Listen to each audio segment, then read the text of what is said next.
that sure was a long war. I mean, 7 years seems a bit excessive, don't you think? Glad we won, though. Stupid frogs think they can face the big dogs. Please. Oh, the bill. The war? Oh my god. How in bloody hell did we amass this much debt? Oh yeah, the war. No matter. I'm sure the colonies are more than willing to share some wealth. What's a few more taxes? Oh come on, what's the worst that can happen? Hello, welcome to the very first episode of my first mandated podcast, Kill the Messenger. This very special episode is called Revolt, for the sake of history, because I will be examining the American Revolution, how it came to be, and what happened because of it. Now, as much as I'd love to jump right into Revolution, we need some context. Do you remember the very realistic British man from the beginning of the episode? Well, he was in a celebration. Do you recall what they were celebrating? Oh, right, I didn't say. Well, they were celebrating the end of the French and Indian War, a 7-year-long war that resulted in Britain gaining a very costly victory. Both Britain and France wanted control of the West Indies in North America. Britain felt they deserved it more, though, on account of being Britain, and wanted to coordinate the war effort and colonial defense. So then came the Albany meeting, where 7 reps met in New York, 1754, to try and get the Iroquois to join them. The Iroquois have stayed neutral till now, but they are very powerful. You see, most natives joined the French, since they were generally nicer than the British. By nicer, I mean the French didn't see them as racially inferior and stomp all over them. At least not as much, anyway. Well, our boy Benjamin Franklin developed the Albany plans to help unify the colonies. Of course, the colonies did not want to unify, so it was rejected. Why would they ever come together for a greater cause? Crazy Ben back at it again. Well, as I said before, the British won. The natives ended up jumping ship into the bandwagon that was the British Army because of the many advantages they saw in their future with this decision. This caused the French to fry and flee.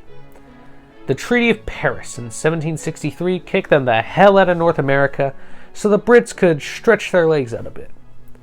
Now, the British were a bit cocky after this point. I mean, you would be too if you were this huge powerhouse of North America. So they decided to pay for their, let me restate, costly victory by taxing the hell out of the colonists. Some colonists didn't like this very much and got a bit rowdy. The British didn't like that very much, and they also got a bit rowdy. They sent troops to spank these angry boys. Well, the Brits thought, the colonies seem to be taking this change very well. Let's add some more. The Proclamation Act of 1763 told the colonists not to move west of the Appalachian Mountains. The colonists decided to revolt, wink wink, and move west anyway. The colonists felt they deserved this land. After all, they had done more than enough for Britain. Britain didn't feel the same. They were very disappointed in the colonist military and felt they were an unmotivated defense. Now, with both sides mad at each other, this can only lead to one thing. Even more taxes. Sugar? Taxed. Trade? Taxed. Documents? Taxed. Quarters? Not taxed. The Quartering Act of 1765 just forced colonists to feed and house British soldiers. That's not cool, the colonists thought. We should probably do something about that. Maybe. So 9 of the colonists decided to meet up and oppose British policies. This led to a boycott of British imports. It was very effective. So effective, in fact, that the Stamp Act was repealed. So now you don't have to pay extra for documents. Hooray! Wait, a new act? The Townshend Act of 1767 taxed imports. The British really didn't know how to read the room. Britain then decided they could search colonial homes without a warrant too. This led to yet another boycott of British goods. Now guess what's next? That's right, a repeal. Say goodbye to the Townshend Act, 1767 to 1770. Britain still felt they had total control over the colonies, though, so they sent some soldiers to make sure that the colonists were on their best behavior. What's the worst that can happen? I mean, it's not like having the Brits patrol is going to kill anyone, right? Wrong. The Boston Massacre, 1770. 5 colonists were killed in a street fight with British soldiers. Paul Revere saw this as a perfect time to rally the colonists, while John Adams disagreed and thought that what happened wasn't that bad at all. Then, the moment we've all been waiting for, the Tea Act of 1773. The British East India Company monopolizes tea and sells it relatively cheaply. Cost effectiveness didn't matter to the colonists, though, because their principals told them to boycott nevertheless. Some colonists thought a boycott wasn't enough, though, and led a charge. The Boston Tea Party of 1773, where many colonists dressed as natives and threw British tea into the harbor. This made the British very angry. So out of the boiling pot that was British vengeance came the Coercive Acts of 1774. This act closed the Boston ports, banned town hall meetings, and expanded the Quartering Act.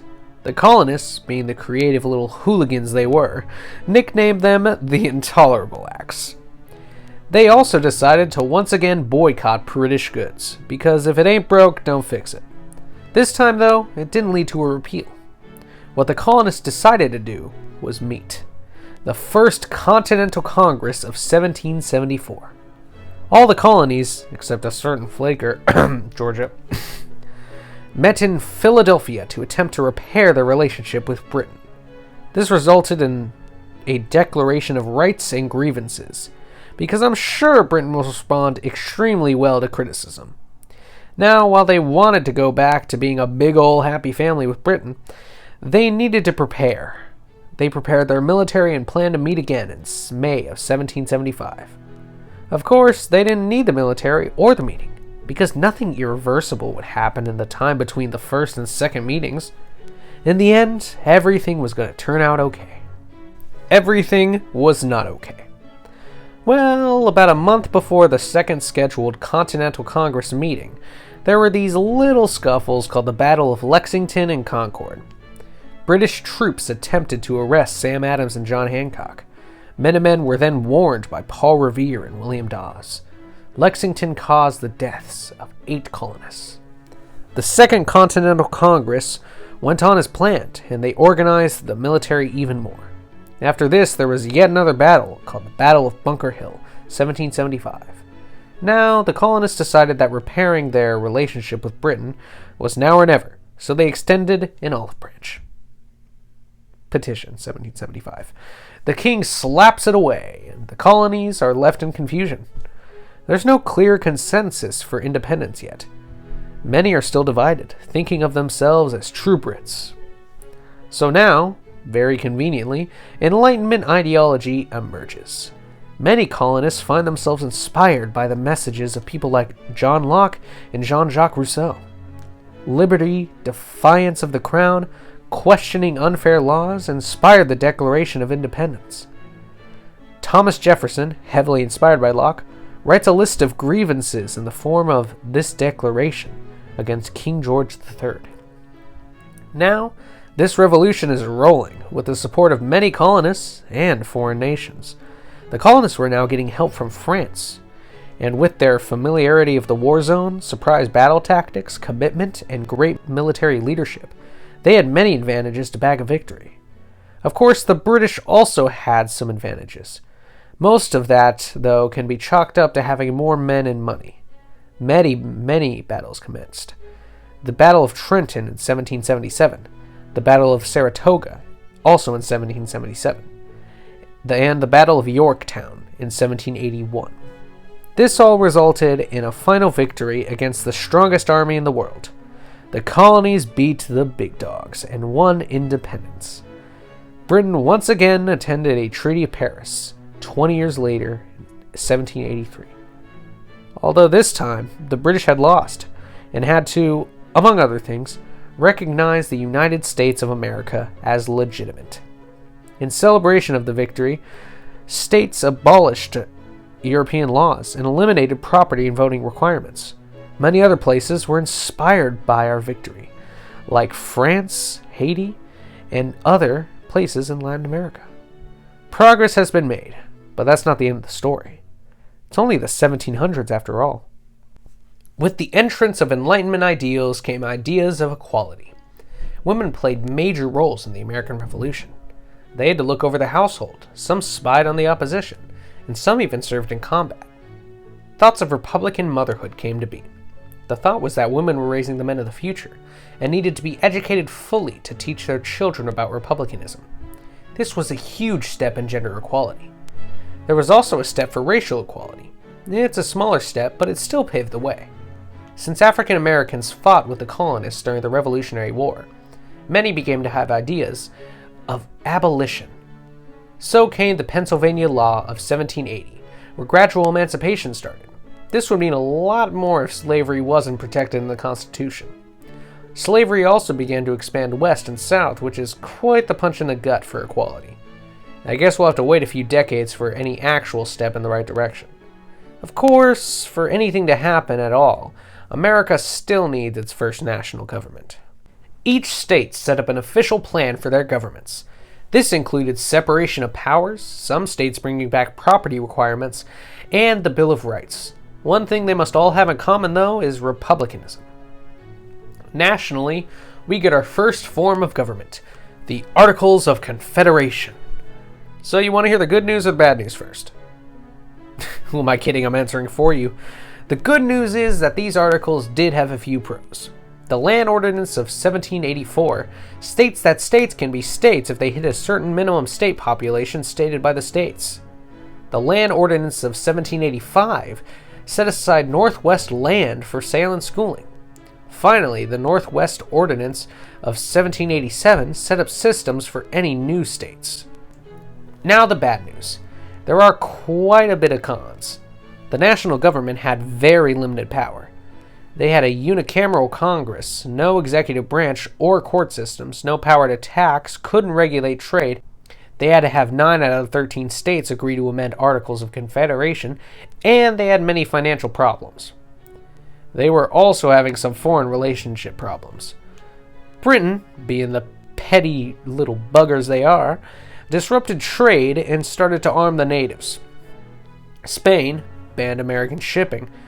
France wanted repayment, and pirates kept bugging them. Just when you thought they had enough on their plate, they started having domestic problems as well. Daniel Shea rallied up poor farmers and rebelled, asking for lower taxes, paper money, and no foreclosures or debt imprisonment. Well, that was the last straw. Time for another meeting. The Constitutional Convention of 1787. Everyone came together, except Rhode Island, but I don't think anyone noticed, and created a new government. First things first, representation. The Virginia plan wanted representation based on population size, while the New Jersey plan wanted representation to be equal. Luckily, Sherman's great compromise came to save the day. It was decided that Congress would be bicameral, and we'd have a Senate and House of Representatives. Secondly, slavery was brought up. To not admit slaves were people, but to still count them in southern state populations, they came up with the 3/5 compromise. Now, each slave is considered 3/5 of a person, which is quite a bit of math just to be racist. They also decided slave trade would only be allowed until 1808. There are many debates over this new government. Federalists, led by Hamilton, supported this constitution, but anti-federalists, led by Jefferson, did not. The new nation was torn. But the Bill of Rights, which enumerated individual rights, convinced many anti-federalists to support the new Constitution. The Constitution is ratified, and George Washington becomes the first president of the United States of America. The Constitution includes the Electoral College, division of powers between state and federal government, and separation of powers overall. Well, you might be thinking, what now? The Founding Fathers were wondering the same things. Just wait and see. There's still much to do. In 1789, Washington established an executive cabinet and set up the Supreme Court. Hamilton became the Secretary of the Treasury and created political parties, like the divisive little man he was. He also came up with a financial plan. He had a program to pay the debt, an assumption plan, high tariffs on imports and luxury items like whiskey, a want for a manufacturing nation, and the National Bank. He caused some controversy with some non-manufacturers.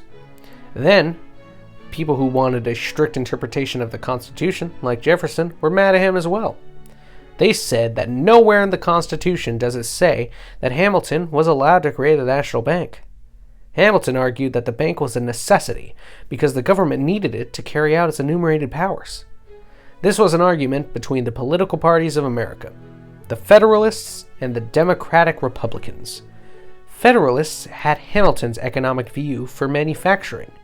They also supported a loose interpretation of the Constitution, a strong central government, and they were pro-England. The Democratic Republicans had Jefferson's view of an agrarian society. They also supported a strict interpretation of the Constitution and strong state governments. Now back to Hamilton's controversial self. Because of his tax on whiskey, the Whiskey Rebellion happened. Penn farmers refused to pay the tax and revolted. Washington sent troops to shut it down and showed how strong the national government is. Now, back to fight time with Jefferson and Hamilton. France is in trouble with the Revolution and is asking for the help of their dear old friends from America. Hamilton says piss off, but Jefferson wants to help. The nation was still young and they wanted to avoid a war with England. So Washington issued a Proclamation of Neutrality. A couple of treaties happened then after, like Jay's Treaty telling Britain to get the hell out of America. This didn't help with the armed native problems, but it did keep the U.S. neutral. Pinckney's Treaty got Spain to allow the U.S. to trade again. Washington then resigned after 2 terms. In his farewell address, he warns of foreign alliances and political parties. I'm sure that everyone will heed his warnings. The 2 political parties duke it out in the election of 1796, John Adams versus Thomas Jefferson. Adams wins and Jefferson becomes vice president. The foreign policy under Adams is quite the change. He wants to seize back U.S. ships and avoid war with France. To do that, he wants to meet with the French minister. That's when the XYZ affair happens, where the minister requested $250,000 just to have a conversation. Adams says screw this and leaves. The American people demand war because of this, but their military is too weak. Then came the Alien Sedation Acts, where it states that a president can deport or arrest immigrants and that it is illegal to criticize the government. Well, that's not very fair, right? The American people think so too. So the Kentucky resolutions show up to save the day. They say that this law is against the Constitution and that states can nullify unconstitutional laws. The national government agrees, and they all hug it out. A government that works has been created and stays stable. A lot has changed, hasn't it? This reminds me of the story of Rip Van Winkle. I'd read it to you, but I'd probably fall asleep in the process. Basically, this dude takes an extreme nap and sleeps through the entire American Revolution. When he wakes up, he notices that everything is different. Let's take a look at what has changed. Our social structure hasn't changed much. While indentured servants are no more, slaves still exist. The North is still egalitarian, and the South is still a planter aristocracy. Our gender roles have somewhat changed.